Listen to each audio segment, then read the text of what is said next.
Cuando el profesor de sociología insultaba, lo hacía de una manera la cual nadie pudiera escandalizarse. Tampoco contradecirlo, porque, tarde o temprano, debían darle la razón. De hecho, solamente con ver su pulcro vestir uno se diera cuenta que estuviese ante una persona de remarcables características. Traje de buen corte, alocardín, de pura hechura francesa. Broche para sujetar la corbata y cadena de oro terminada en 2 o 3 llaves. Camisas de algodón con gemelos que habían pertenecido a su padre. Cabello muy corto, denotando leves tintes blanquecinos contrastando con una piel tostada por el sol. Gafas pequeñas, lo suficiente como para observar a los alumnos por encima de los lentes sin necesidad de quitárselos, bastaba mover los ojos y ya notar el mínimo altercado entre ellos. Aun así estuvieran todos ante su atenta vigilancia, era difícil no estar de acuerdo o negar la efectividad del método de Dionisio Valcati. Su prestigio como docente, amigo o vecino, hacía que todos lo respetaran y que el simple hecho de fallarle en algo fuera considerado un acto de verdadera traición. Pero Dionisio no era una persona desagradecida. De hecho, mantenía a su padre Vincenzo como si estuviera en un pedestal. Vincenzo, único sobreviviente de su familia, a punto de cumplir sus juveniles 98 años, merecía toda la atención que su hijo pudiera dispensarle, y más.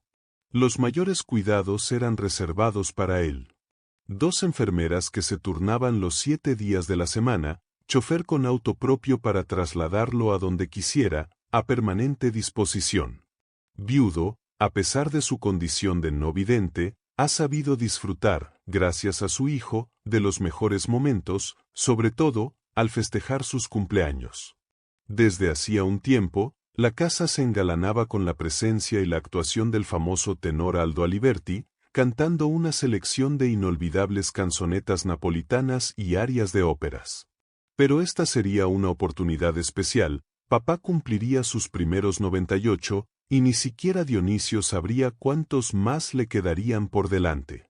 La idea de volver a contratar a Aliberti lo iluminó, consiguiendo que el pequeño agasajo pintase de felicidad el rostro de Vincenzo. Dionisio conocía a Aliberti desde hacía ya más de 10 años atrás. Fue una noche en que concurriera al teatro a una función de Il Trovatore. La descollante actuación en el papel de Manrico logró deslumbrarlo de entusiasmo. De ahí a querer contratarlo para que cantara a su padre, hubo solo un paso. Al término de la función, lo esperó a la salida. Le habló acerca de los 80 años de su padre, y si fuera posible que le cantara. Aliberti resultó ser una persona muy amable, y hasta no cobraría por ir y hacer, como había dicho, mezclando su italiano natal con español, 2 o 3 temas. Así hablaba, comiéndose las heces. El asunto fue que esos 2 o 3 temas resultaron durar por más de media hora, entre los que había seleccionado canzonetas napolitanas y otras arias, para total embeleso de Vincenzo. Esa noche fue, entre otras cosas, el comienzo de una buena amistad. Aliberti les obsequiaba entradas para que fueran a verlo al teatro, y aunque Vincenzo no pudiera apreciar visualmente las representaciones, era todo un gozo escucharlo. En otras oportunidades estuvo invitado a cenar, y una vez que Vincenzo se retiraba a dormir, quedando a solas, paladeando un coñac compartía, con Dionisio, aspectos íntimos de su vida, luces y sombras las cuales nunca hubiese imaginado que un tenor lírico, de su presencia y calidad, pudiera tener. Dijo que era casado, que su mujer, Marta, era la persona más buena del mundo, y la cual él tuviera la fortuna de haber encontrado. Pero había un aspecto curioso siendo que Aliberti fuera muy mujeriego. Su debilidad eran las sopranos, considerando un deber masculino acostarse con cualquiera de ellas, una vez que las conquistaba. De esto, Marta nunca se había enterado. La profesión que Aliberti tenía le permitía no cumplir con horarios estrictos de regreso a su hogar. Pudiera ser que la función de una ópera se retrasase o que lo contratasen para cantar en algún evento. Todas eran excelentes excusas para que su retorno al hogar fuese a horas inciertas. Dionisio escuchaba con mucha atención mientras que, por su cabeza, transcurrían miles de improperios de cómo catalogarlo, aunque, tal vez, todo fuera dispensable en honor a la calidad que tuviera como cantante. Entre risas, recordó el caso en que conociera a una soprano que estaba casada y tenía una hija quinceañera que la acompañaba a todas las funciones. Esta jovencita tenía todos sus dientes cariados por su afán de comer dulces y chocolates. Todavía recordaba a Laura y sus grandes senos rebotadores. Y mientras cabalgaba sobre la barriga de Aliberti, vocalizaba o entonaba arias de Rossini. Cuanto más pensaba en su inútil marido, más pedía de ir y tener sexo con Aliberti, como si fuese la única manera que tuviera para resarcirse del error que había cometido en casarse. Pero Laura era muy impuntual. Varias veces que Aliberti la pasara a buscar con su auto para ir a cantar a algún evento, lo hacía esperar abajo, en la puerta del edificio donde vivía. Pasaban largos e impacientes minutos hasta que se dignara en aparecer. Y muchas veces, lo hacía acompañada de su hija Helenita. En estas ocasiones, pensaba que no podría tener sexo con su madre. Pero esta situación duró poco.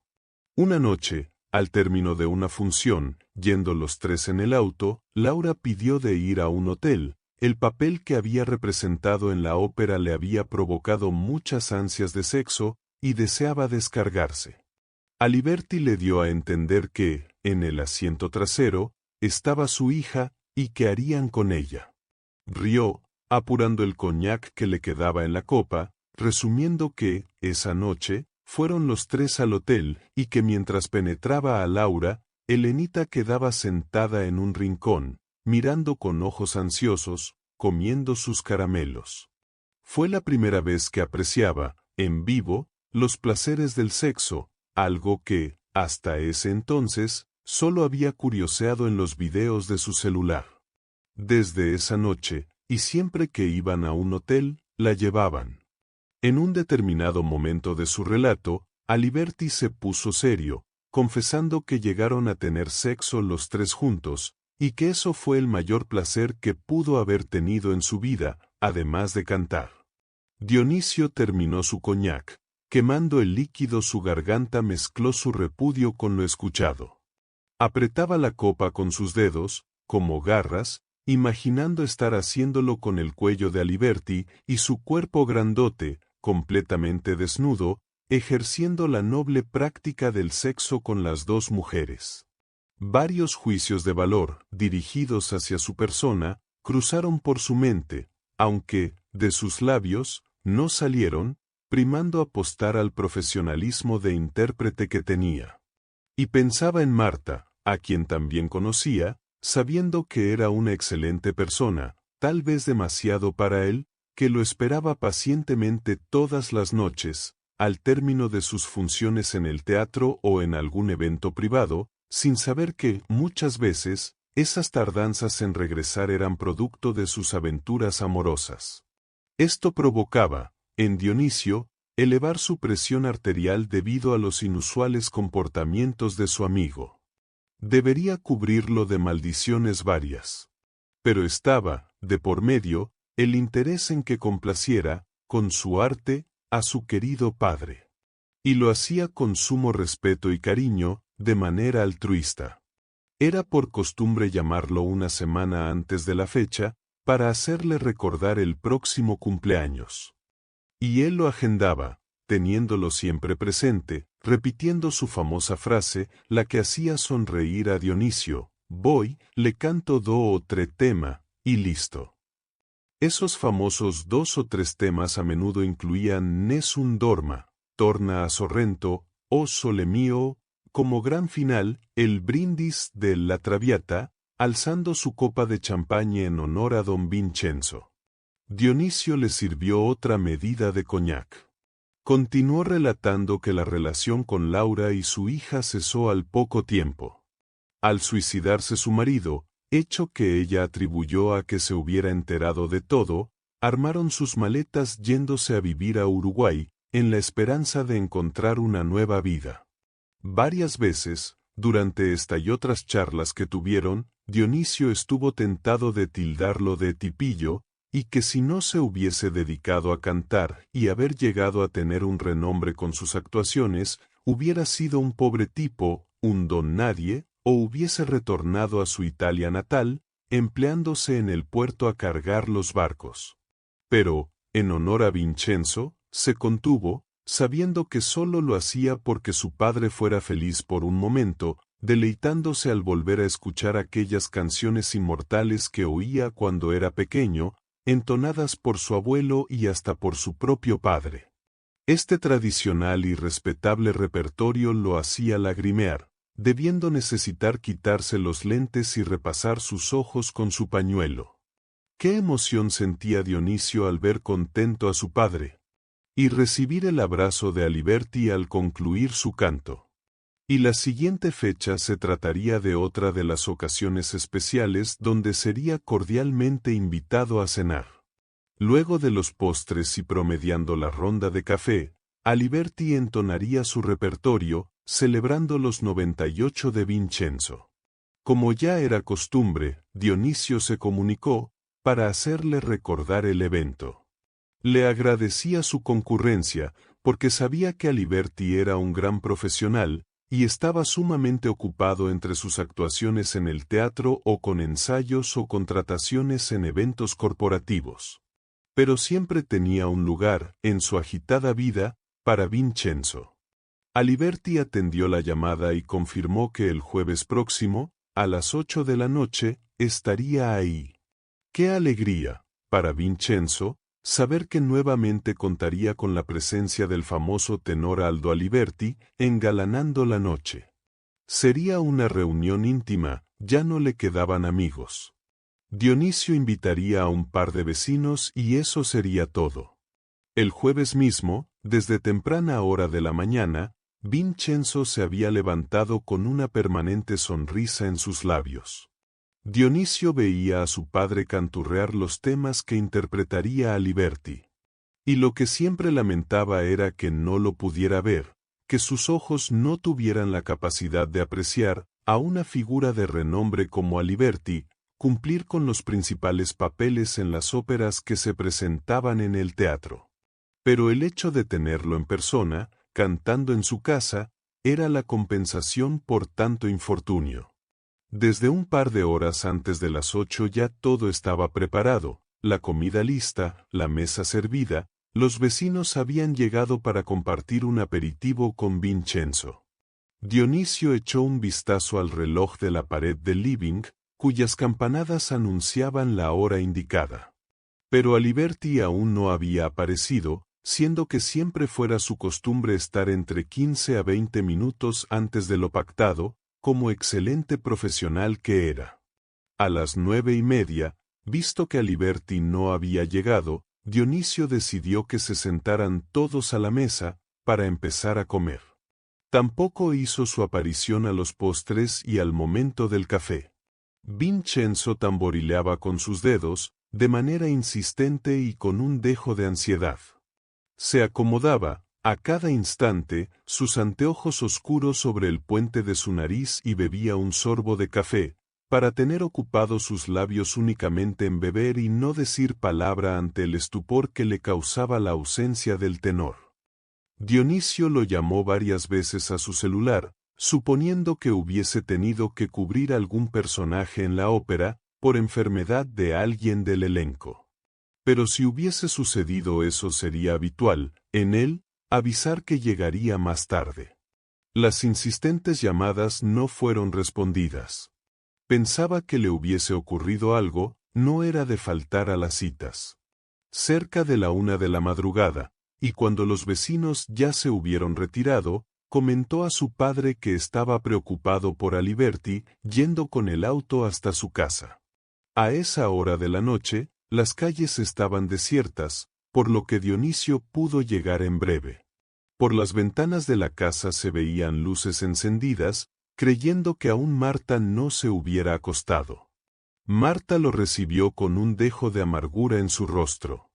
Una soprano había ayudado a Aliberti a regresar a la casa, diciendo que había sufrido un ataque súbito de amnesia y que no recordaba nada. De inmediato, Dionisio supuso que había tenido una aventura con esa mujer y que, luego de acompañarlo, había desaparecido, para no hacerse cargo.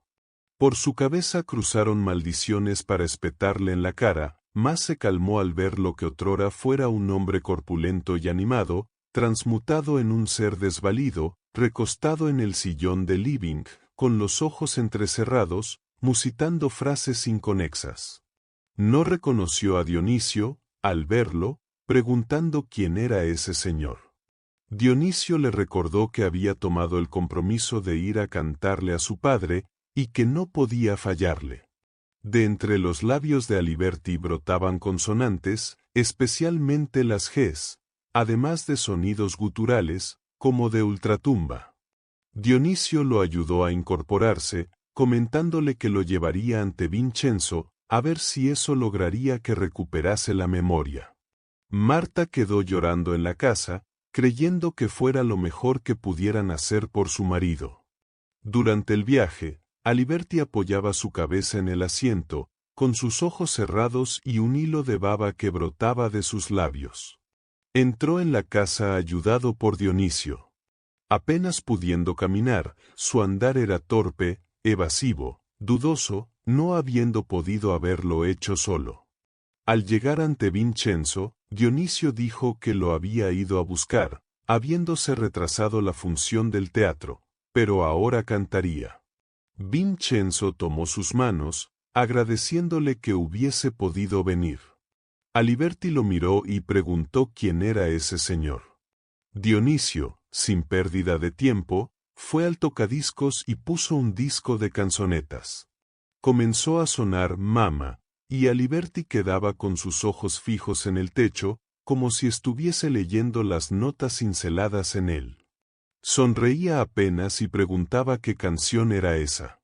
Dionisio rió entre dientes, explicando a su padre que Aliberti estaba muy gracioso esa noche. Pero Aliberti no cantó, variaba sus gestos faciales en la medida en que escuchaba el canto grabado. Movía sus manos como dirigiendo a una orquesta imaginaria. Una vez que terminó el disco, Vincenzo le dio las gracias por haber cantado. Aliberti le ofreció una seguidilla de sonidos guturales, tratando de articular alguna frase comprensible. Secó con su pañuelo la baba que brotaba de sus labios y volvió a preguntar, señalando a Vincenzo, quién era ese señor.